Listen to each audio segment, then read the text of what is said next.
Hace 12 años, Congreso Futuro comenzó una misión: llevar a todo el país una conversación científica y social con las mentes más interesantes de nuestro planeta.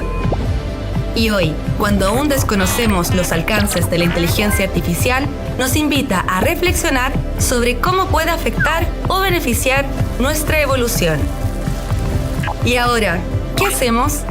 Soy Marco Fajardo y esta es una nueva entrevista del Mostrador. En esta ocasión estamos con la geógrafa Carolina Martínez. Ella va a ser una de las participantes de Congreso Futuro, ahora en enero. Ella es una especialista en todo lo que tiene que ver con la costa y queríamos conversar con ella sobre este tema. Muchas gracias, Carolina, por recibir. Hola, Marco. Muchas gracias a ustedes. Bueno, cuéntame, primero quería saber cuál va a ser tu participación en el Congreso Futuro. Bueno, vamos a participar el martes 16 en el bloque de mediodía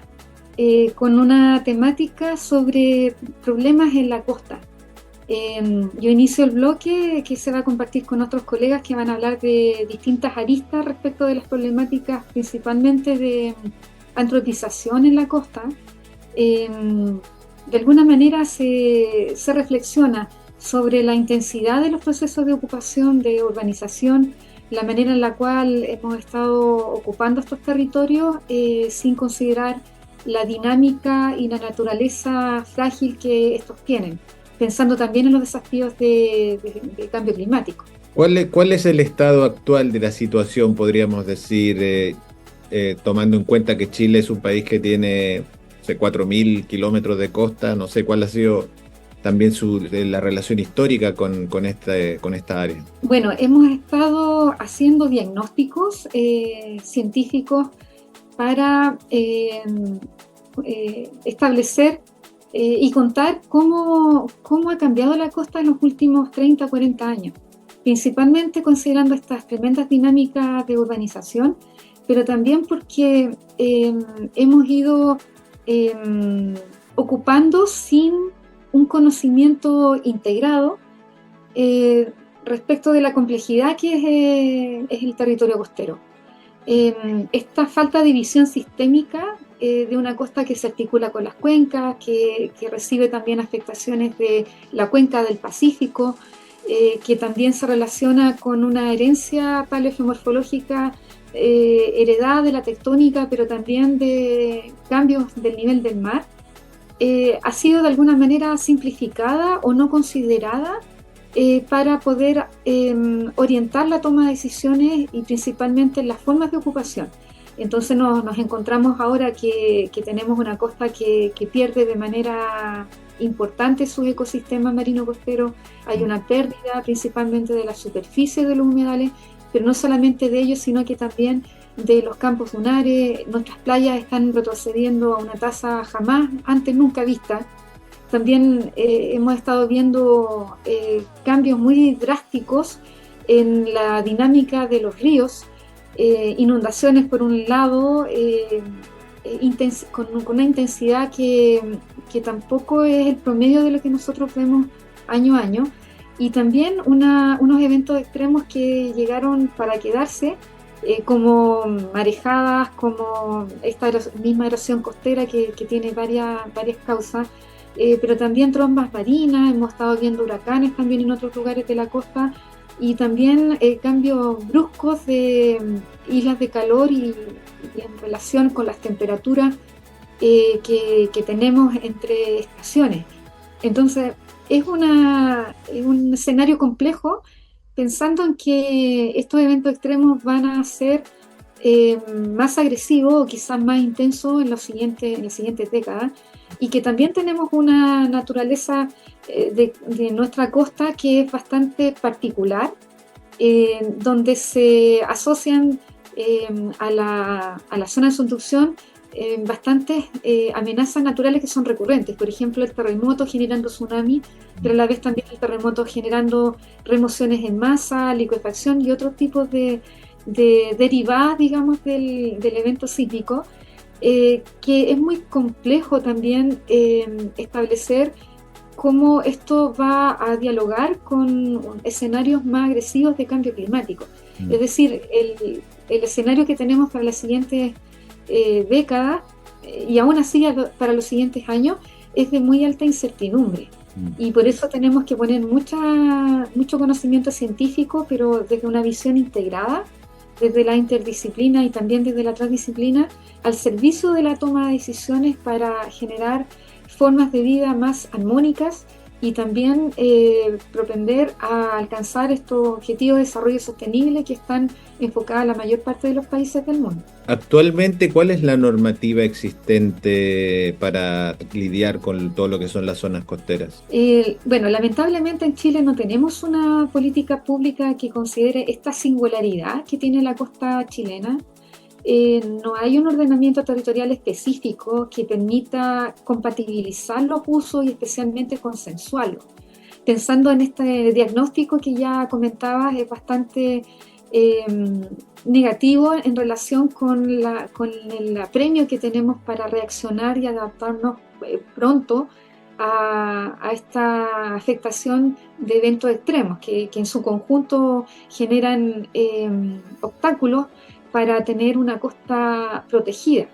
Entonces, sin tener una política pública y un ordenamiento territorial específico para la zona costera, es muy difícil que podamos revertir y controlar y adaptarnos a estos escenarios de mayor incertidumbre. Por eso en Chile se está empujando hace 3 años ya a través del Observatorio de la Costa, que me corresponde dirigir, una ley de costas que considere 9 enfoques y principios que debería tener esta política pública. Es decir, la visión sistémica, el reconocimiento de su carácter público, la reducción de riesgo de desastre y la adaptación al cambio climático son elementos directrices que deberían estar contenidos en una ley de costa del siglo XXI, pensando en la realidad chilena, en la realidad de la costa chilena, sus formas de ocupación, pero también su contexto geográfico y geofísico. Justamente yo quería llegar a la ley de costa, pero antes te quería preguntar por algo que ha quedado muy patente en el último tiempo, que fue lo ocurrido en Concón con estos edificios donde surgió este socavón. No sé si tú me puedes explicar cuáles fueron los errores cometidos allí para que se llegara a esa situación. Sí, bueno, el caso de las dunas de Concón es un caso extremo, ¿no? De la urbanización desmedida y desbordada por falta de una política pública centrada en la costa como territorio singular. El caso de las dunas de Concón, digamos, es la gota que derrama el vaso respecto de muchas otras situaciones, porque tenemos una urbanización que ocupa humedales urbanos, que ocupa también humedales costeros, pero también playas y campos dunares. En este caso se alteró la dinámica de un campo de dunas muy antiguo, un campo de dunas que ya no tiene un contacto directo con el mar, por lo tanto es un relicto, un remanente de un ecosistema que estuvo estrechamente conectado con el mar, y ahora queda como un área para ser protegida, algo que no ocurrió en los últimos 30 años, y que permitió la ocupación de edificios de muy alta carga para un espacio que es de muy alta fragilidad. Entonces, tenemos urbanización principalmente de segunda residencia en la mayor parte de los ecosistemas costeros en Chile, no solamente con campos relictos como estos, sino que también en dunas vivas, ecosistemas que también hay que proteger, que tienen un fundamento científico ya de muy largo aliento, es decir, hace muchos años ya que la literatura científica establece restricciones a este tipo de ecosistemas que deberían ser protegidos como bienes comunes por parte de todos los estados y ser también puestos a disposición del uso y del goce de todos los ciudadanos.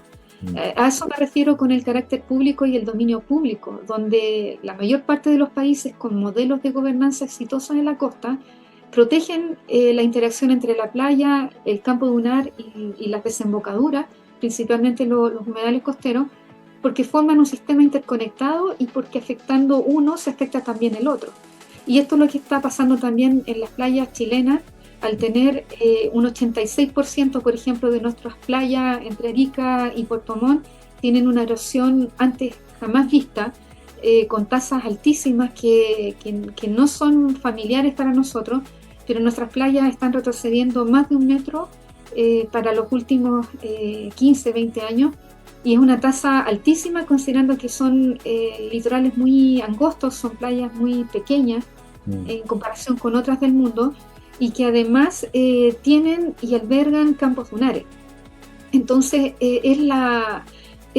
forma de ocupación principalmente formal, auspiciada por los instrumentos de planificación territorial, principalmente en los planes reguladores, pero también en la ocupación irregular, no formal, que tenemos también desbordada, principalmente post pandemia, como son las tomas y los campamentos. Entonces no tenemos una regularización de estas formas de ocupación y estamos viendo una crisis, digamos, en la costa que no da para más, porque tenemos ahora escenarios muy adversos de cambio climático y necesitamos, por lo tanto, esta propuesta de ley, esta ley de costas para Chile, para que puedan generarse los ajustes y también los resguardos para que estos ecosistemas puedan ser protegidos, pero a la vez también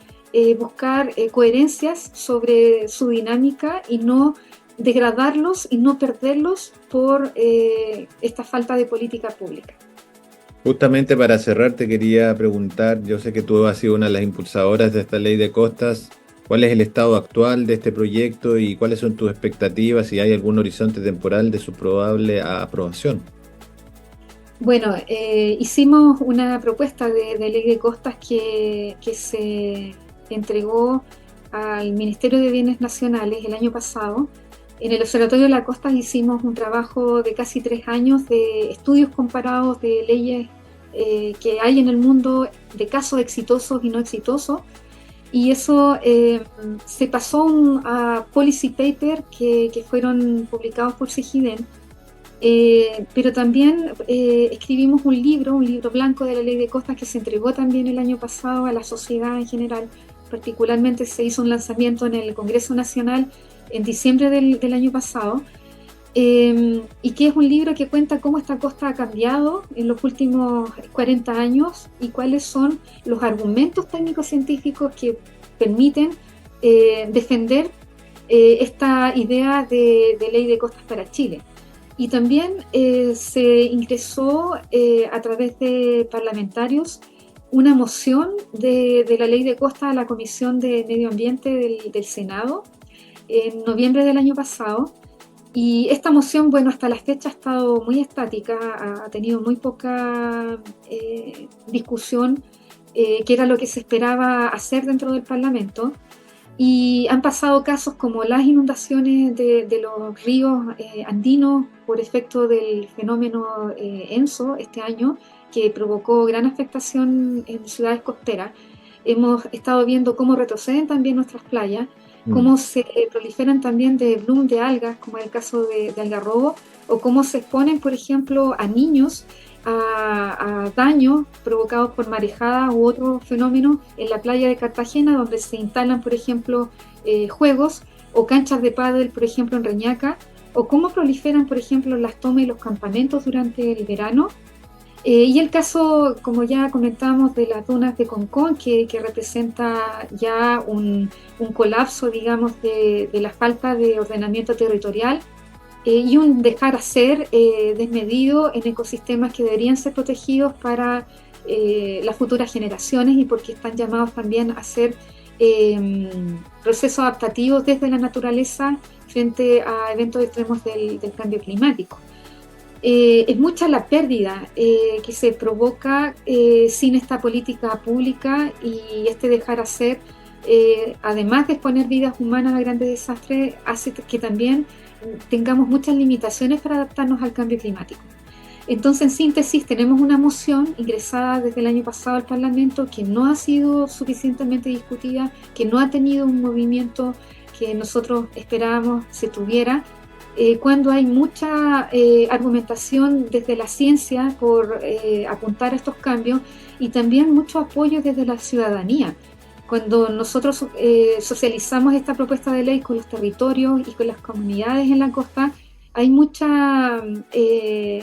consenso sobre la necesidad de avanzar a este objetivo común. Entonces la pregunta es ¿por qué desde el Parlamento o desde el Estado no hay una preocupación similar y por qué la costa en ningún gobierno ha sido puesto en valor y no ha sido considerada dentro de las temáticas de interés público? Eso nos llama mucho la atención desde la academia y también es un sentimiento muy compartido desde los territorios, y esperamos entonces que se haga una visibilización a través de Congreso Futuro sobre la necesidad de proteger desde el punto de vista integrado, con una visión sistémica y un enfoque integrado, la costa que estamos perdiendo a pasos agigantados. Bueno, Carolina, te agradezco mucho por tu tiempo y te deseo mucho éxito en tu participación en Congreso Futuro. Muchas gracias, Marco.